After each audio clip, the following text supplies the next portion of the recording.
Right now, the day's biggest news stories from a Vegas perspective. This is the Vegas Take with Sharp and Shapiro.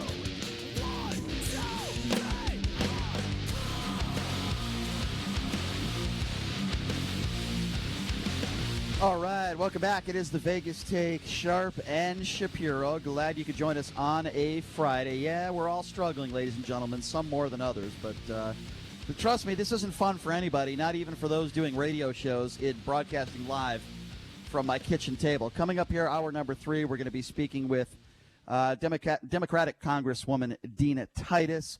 Coming up here in a little bit as well, we're going to go over Stephen Mnuchin's comments he made about these $1,200 stimulus checks. But joining us on the line right now, he's joined us before. We always appreciate it when he takes some time to join us. That is former Nevada Attorney General George Chanos joining us.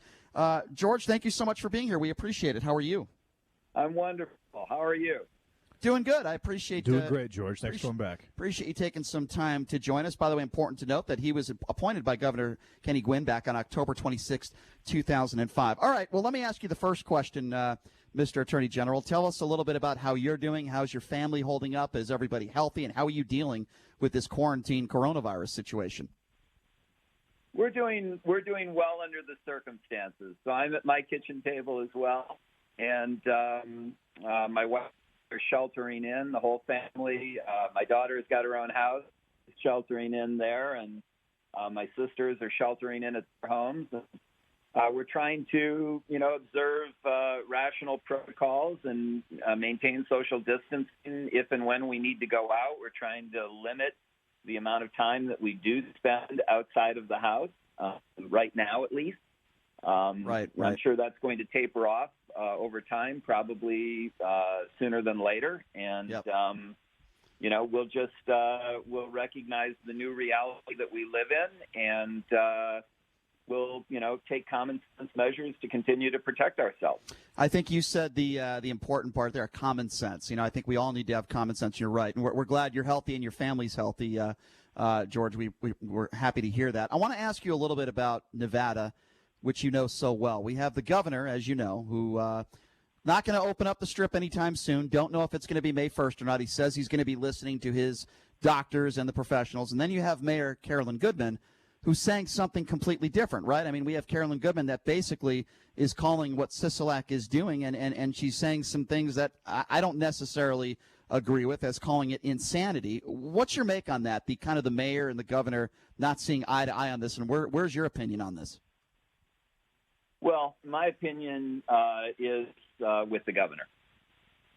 My opinion is that our priority, the priority of any public official, is the safety and security of its citizens, and that the priority should be the health and welfare of its citizens. Is a multidimensional issue, because health and safety don't only revolve around the virus; they also revolve around unemployment and the devastation of Nevada's businesses. So, you have to weigh both of those things. But to suggest that, part of the reason that we have the numbers that we have in Nevada is that we have taken the steps that we have taken. Had we not taken those steps, imagine, 40 million tourists from around the world visiting Nevada every year. Now, that would have fallen off regardless of what we did. But having large numbers of people from all over the world coming into Nevada's casinos would have been horrific. I mean, absolutely horrific. You know what, George? That is the point I make on this show every single day. That the loss in this state could have been unimaginable if Sisolak decided to keep the Strip open, and I'm glad to hear you say that, because I think it's very important. You have to assume that tourists were still going to come to the Strip, and I'm not convinced that that enough tourists to even keep the Strip open were going to come to the Strip. George, I have a question about automation. I'm not convinced they're going to come if going to open the door tomorrow. Yeah, that's a good point. No, I think that the Strip will probably open early June, mid-June, something along those lines. But George, do you think that with the 22 million that are unemployed right now in the United States and the $600 extra a week towards your unemployment for 4 months, to me this looks like it's the start of what could potentially be a living wage? And we've talked about automation before. We've had the conversation that you believe automation will be taking a lot of the jobs from the United States. Do you think this is kind of a good step in that possible direction under very, very, poor circumstances? Yeah, it's a very interesting question because the concept of a universal basic income is something that has been floated by a lot of people in the tech community. Andrew Yang was a big proponent of this, and the idea was that every person would get a stipend, essentially. Whether that's $1,000 a month or something more. They would essentially get this money for doing nothing. And the reason that they were going to get this money, the reason that had been advanced or has been advanced, is essentially that automation is going to devastate employment in a number of areas over the next 10 years. And that's actually quite likely that automation is going to have a tremendous impact on employment. The World Economic Forum forecasts major economic disruption over the next 5 years, and that forecast was before the pandemic. And right. McKinsey and Company has said that 47% of jobs today in the United States are susceptible to automation based on existing technology. So let me give you an example. There's a company called Convariant that is a robotics company that has just developed. They've just come out with a robot that can sort packages more efficiently than humans. So Amazon employs however many people around the world packages and put them into various bins. Machine can now sort 10,000 SKUs, 10,000 different items. So you put a table full of 10,000 different items, different packaging, different reflective properties on the packaging. May affect the scanning reader of the robot. Different type styles, different manufacturers, different configurations. And this robot can sort those 10,000 units at speed that would put the Amazon employee way into the bonus category of compensation. And they can do it with 99% better accuracy.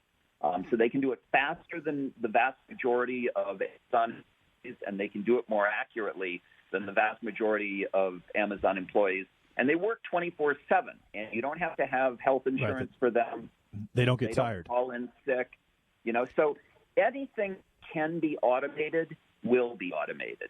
You think about driverless cars. You think about Uber. And you think about the number one job in the United States for an American male is a truck driver. And all these jobs, Chrysler Dahmer was testing driverless semis on Nevada's highways in 2017. And so, they're now doing cross-country trips with driverless semis. And you're going to wipe out these jobs. So the issue is, what do you do? If you got 8 million fast food workers, you got 3.9 million Uber drivers, you got 3 million truck drivers, you got all these people that are in this gig economy and doing these things that are, essentially the type of jobs that can be replaced by technology. And you've got the economic incentive of employers to want to, choose the most efficient mechanism to run their business. They're all going to be moving towards automation. So what do we do with the public that becomes unemployed? And the idea of universal basic income is to put a tax technology so that the technology that is displacing all of these workers will essentially pay for a subsidy for these individuals. And I have my concerns about universal basic income. because I think it could disincentivize a lot of people from working. It's very different than what our historical traditions have been. But on the other hand, we are moving into a different reality, and this pandemic kind of highlights the nature of a different reality. And today we're all enveloped in this different reality of the pandemic. Tomorrow we're all going to be enveloped in this new reality of automation. This is what my book is about. I wrote this book called Millennial Samurai: A Mindset for the 21st Century, and it's about these issues. It's about the fact that the world is changing rapidly and radically, and people are going to have to figure out how to dance with machines and how to surf a tsunami of technological change. And it's going to require continuous adaptation. It's going to require a mindset that, instead of being derailed or disabled by these changes, it's going to require a mindset that embraces change and that looks for opportunity in adversity, and that is able to pivot and adapt to changing circumstances. It's going to require lifelong learning. It's going to require people to read books and to raise their game. And definitely. And I wanted to, and we'll get to a little bit more about your book in a little bit. If you're just joining us, we're speaking with the former Nevada Attorney General, George Chanos, who's joining us on the line. George, I wanted to ask you this because I think this is important. Earlier, and I know you've been an attorney for a long time. So earlier in the week, Donald Trump said he had total authority over these governors. Now, in the last few days, he's walked back those comments, and he said, governors, call your own shots. My question to you is this.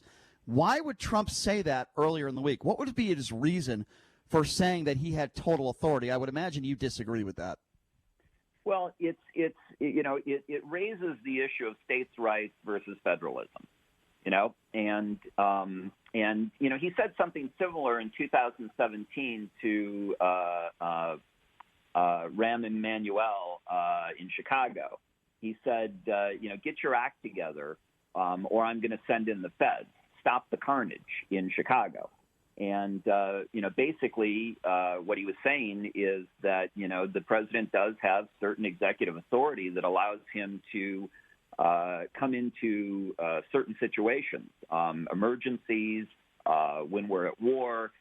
There's certain powers that the executive has that are well beyond the powers that he enjoys today. So if he were to declare an emergency, there are about 120 provisions that would come into play that would broaden his authority quite dramatically. And so, he does have some pretty draconian powers as the chief executive if he were to declare an emergency, or if he were to say, for example, we have reason. I mean, there's a lot of news right now out of relating to China's involvement in this coronavirus. And, right. Nobody is claiming that this was intentional, and nobody is claiming that this was an act of war. But if the president were to claim that, it would further broaden his powers. So, all he would have to do is claim it. So, there is this, I can give you a little history, if you'd like, on states' rights versus federalism that might kind of drive home this point. But basically, you've got the 10th Amendment to the United States Constitution that says that the enumeration of certain rights shall not be construed to deny or disparage others retained by the people. And basically what that means is that if the federal government has not, if what the federal government is doing is not expressly set forth in the Constitution, then in the absence of that, those rights are presumed to be left to the states or to the people. Right. Now, there's been a debate going back to the Constitutional Convention, and maybe even before that, between the Federalists and the Anti-Federalists. Sure. John Adams was a proponent of the Federalists. Patrick Henry, Thomas Jefferson were proponents of states' rights. And basically, this tension between state and federal rights was the underlying cause of the Civil War. States believe that they could or should have the right to engage in the slave trade, and the federal government believes that it was an abomination.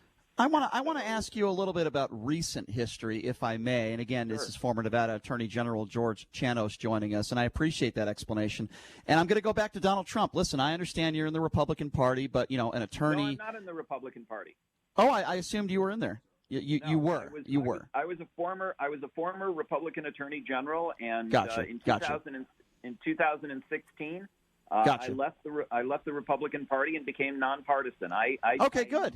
I'm glad to hear that. I am not a fan of either political party. You know what? We agree on that. We have a lot in common when it comes to. I want to ask you about a tweet that President Trump just put out. I don't want to put you in a peculiar situation, but this is why I criticize Donald Trump on a daily basis. I want to read this tweet to you. It was 53 minutes ago.